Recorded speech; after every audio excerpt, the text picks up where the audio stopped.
Muito bom dia a todas e a todos os meus compatriotas, brasileiros, brasileiras, gente querida, meus colegas da OAB, Ciro Gomes, OAB Ceará 3339, anuidade em dia.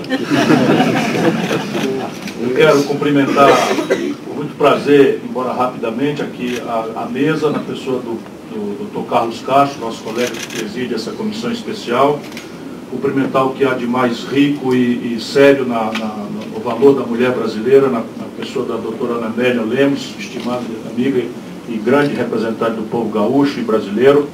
Quero cumprimentar a Ana Cláudia, que fez a gentileza de me introduzir, e vice-presidente da comissão da advocacia nas estatais, Fernando Nogueira da Costa, professor titular, que qualifica essa mesa, e as demais autoridades, como a gente vai lá do Ceará, para encerrar os comícios mais rápido, demais autoridades civis, militares e eclesiásticas.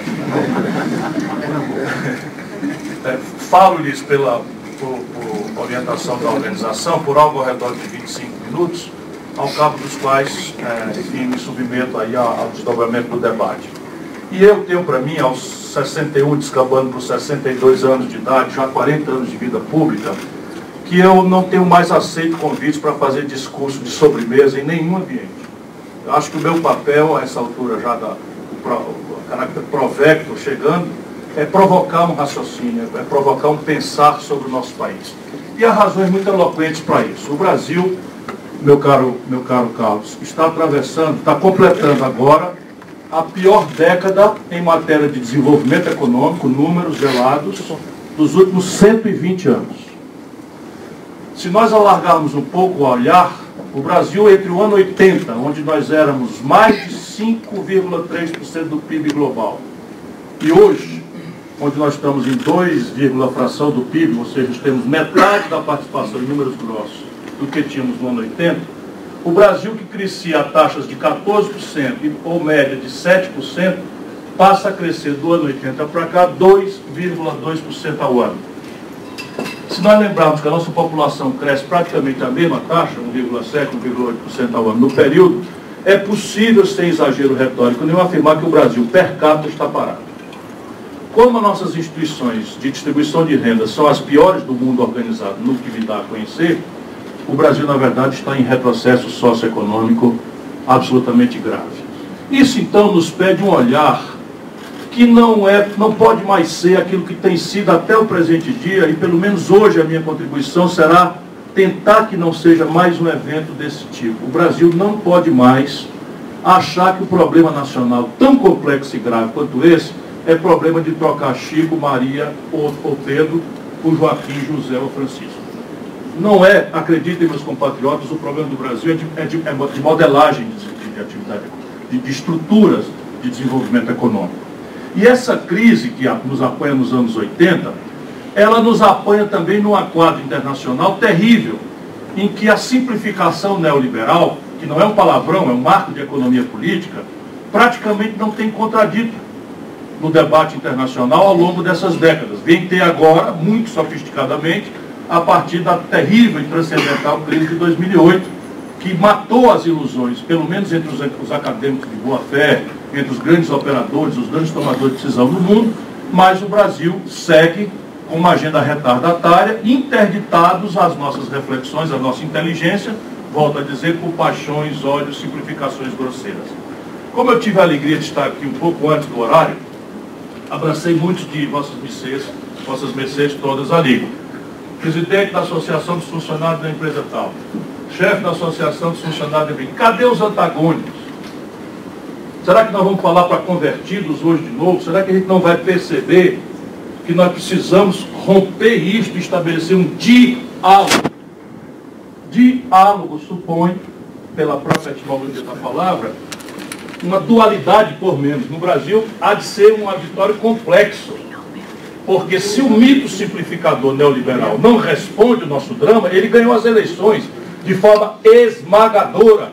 Ou nós temos a humildade para entender isso, ou nós simplesmente vamos alimentar nos micro-universos onde nós nos encontramos com muito prazer, para mim, não é? Nosso ódio, nossos rancores e nossas frustrações.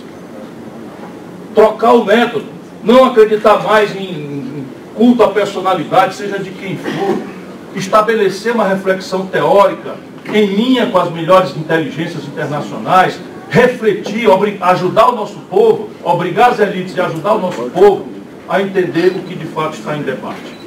E o que está em debate de fato é o seguinte: as condições de empreender, eu tenho repetido, não são globais. As condições práticas de empreender, de prestar serviços, de bancar um comércio, de fazer a roça ou de industrializar produtos, seguem sendo dramaticamente nacionais e em processo de recrudescência. Quando nós assistimos à conflagração mais perigosa que o século XXI pode apresentar, nesse momento de escaramuças de retaliações comerciais entre a América e a China, nós temos clareza empírica do que eu estou querendo dizer. Ora, se os norte-americanos, epicentro do capitalismo, que tem um comprometimento de propaganda com a mistificação liberal, que eles ensinam para todo mundo e jamais praticaram, pelo menos na versão tosca com que querem abordar nossos problemas, estão sentindo necessidade de celebrar em pleno século XXI, no epicentro da economia mais rica do mundo ainda, política industrial e de comércio exterior, denúncia de manipulação de taxa de câmbio pela China, interdição de propriedade intelectual, vedações e proibições por ordem presidencial de que as empresas norte-americanas, entendidas como sensíveis ou como estratégicas, sejam compradas no mercado livre, onde o capitalismo professado deveria dizer que o maior preço, o melhor preço é que deve dirigir as relações, porque cá embaixo está um consumidor. Vamos ter humildade.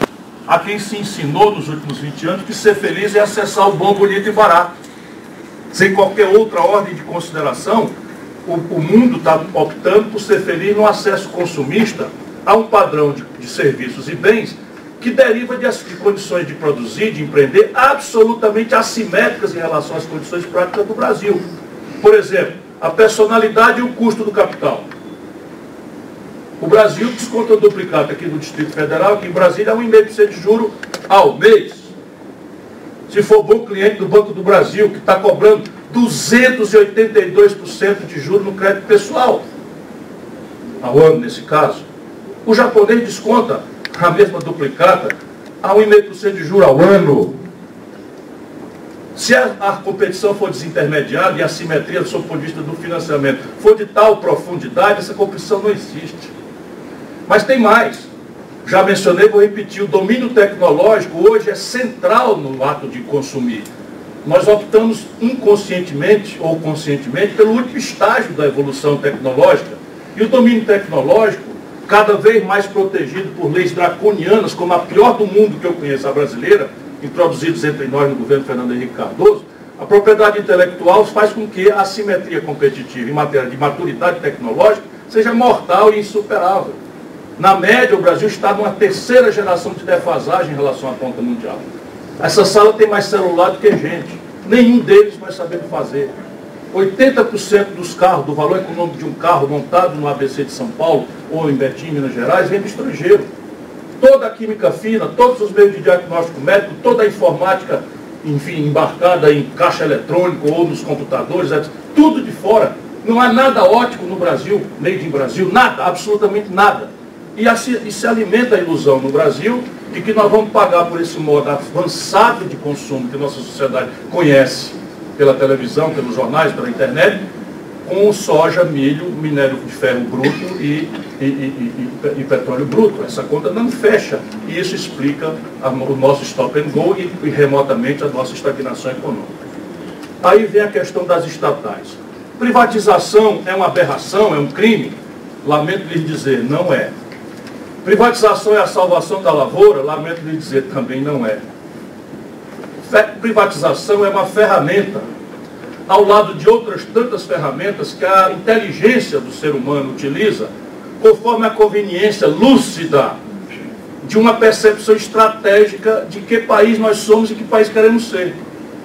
Ou seja, é uma ferramenta que você deve ou não usar conforme a conveniência de um projeto estrategicamente amadurecido, no entrechoque plural, defendemos nós os democratas. A China já não é bem assim, a Coreia do Sul já não é bem assim, mas ali o mesmo valor em ambiente autoritário, não é? Se fere. Então se define. A China tem definições claras do que é que ela quer ser, do ponto de vista siderúrgico, daqui 10 anos, daqui 20 anos, O que ela quer ser do ponto de vista de tecnologia da informação, e ao esquecer as volições cíclicas do mercado, ela foca e executa. E aí vai dominar a tecnologia 5G antes dos norte-americanos que inventaram a internet. Essa é a razão ancestral das tensões modernas. E essa intervenção, esse domínio 5G vai revolucionar a internet das coisas e a forma com que se tangem praticamente todas as relações humanas. Vemos ao Brasil. Qual de nós é capaz de dizer para onde o Brasil está indo em qualquer assunto nos próximos 5, 10, 15 anos? Volto a dizer, não é porque eu tenho nojo profundo do que representa o senhor Jair Bolsonaro e suas práticas. Nojo profundo, vergonha, né, um antagonismo cada vez mais duro e quente àquilo que eu vou movimentar contra talvez aquele que será o pior presidente da história do Brasil. Mas sejamos justos, não foi ele que produziu esse rombo.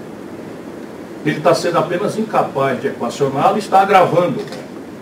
A pergunta ancestral que devemos fazer no ambiente qualificado como é o da OAB é: para onde nós estamos indo? Quem somos nós em matéria de educação? O que é que nós queremos ser em matéria de ciência, tecnologia e inovação? Que rumos o país pretende dar ao seu processo educacional? Qual é a estratégia sanitária de um país que perdeu o certificado internacional de área imune ao sarampo para ter agora quase 1.700 casos de sarampo em São Paulo, epicentro da riqueza do país? Ou alguém aqui imagina que essas coisas têm solução empírica da mão para a boca, no curto prazo, como está aí? Que visão o Brasil, para ser oportunista agora, embora de boa fé, o que o Brasil pensa da Amazônia? Eu sei o que o mundo pensa da Amazônia. O mundo pensa crescentemente da Amazônia, que ela é um acervo internacional e que se deve construir mecanismos de supervisão e ou controle sobre 60% da Amazônia que pertence ao Brasil, 40% aos outros, e nós aqui de baixo, de onde estamos, temos dado os argumentos mais contundentes para esta tese, que é absolutamente mortal para uma nação como o Brasil. Para onde nós estamos indo? Essa é a pergunta. Que país queremos ser? E isso então afirma para mim, de forma eloquente, eu procuro me vacinar de paixões, de ódios, de ideologias estreitas, etc., para tentar olhar as coisas com a inteligência coletiva, com o pensar do debate, onde eu ando mergulhado há tantos anos na vida pública brasileira. Eu penso que o Brasil precisa encerrar a ingenuidade da prostração neoliberal. Eu digo ingenuidade por quê? Porque se as condições de empreender são assim tão assimétricas, na tecnologia, no financiamento, na escala com que se oferecem bens e serviços no mundo, evidentemente o Brasil não pode se conectar de forma passiva a esta assimetria, porque isso dizima a nossa base estrutural de produção.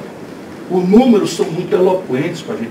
Veja, de 80 para cá, a gente pode olhar com qualquer retórica. 80 era ditadura, depois tivemos a anarquia populista, bem intencionada, do Sarney, depois tivemos o despotismo esclarecido do príncipe da sociologia, Fernando Henrique Cardoso, depois tivemos o campeão das causas populares, Luiz Inácio, depois talvez a pior governança que eu já vi na minha longa carreira, agora estou vendo uma pior, do governo trágico da Dilma Rousseff. Tivemos o Michel Temer com toda a sua retórica gongórica do século XVIII, mal transplantada, com a tisna da ladroeira orgânica, né? E agora temos aí o soldado, o capitão, né? Com essa retórica toda.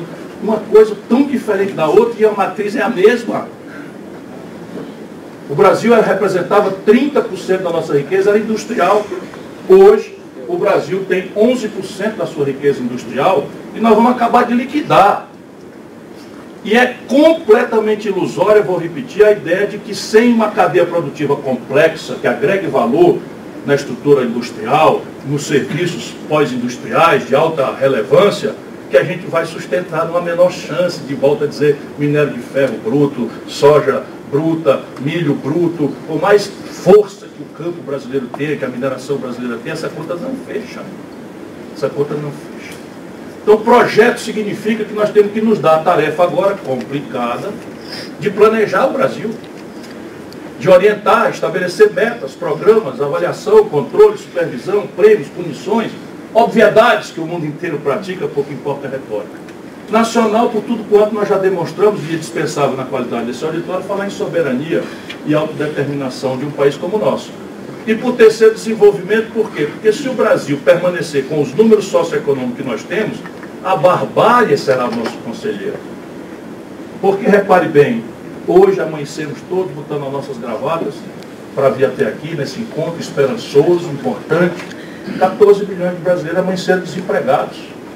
32 milhões empurrados para a informalidade, correndo da repressão nas cidades, desorganizando o comércio formal. 63 milhões e 500 mil humilhados com o nome no SPC.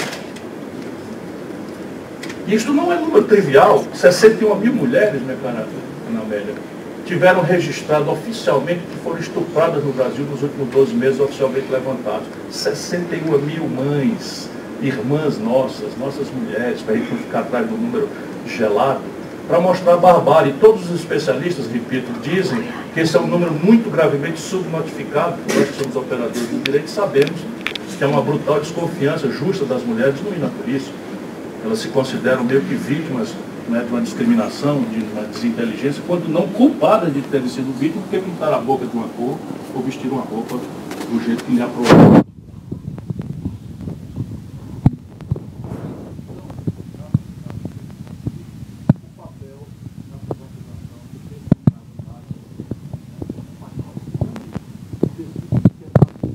Eu não compareço a esse debate, eu compareço como um complicador desse conjunto frágil, derrotado,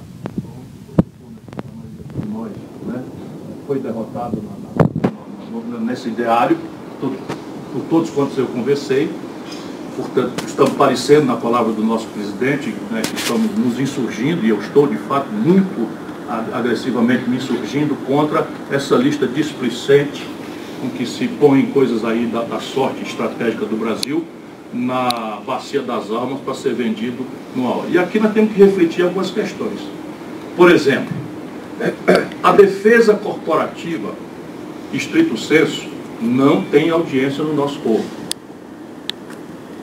Desculpe que lhes diga, como irmão, como admirador, como comprometido com a sua causa, mas a apologia corporativa está destruída pela propaganda que pegou os maus exemplos impunes, os novelizou e divulgou em tempo real nos grandes mass media.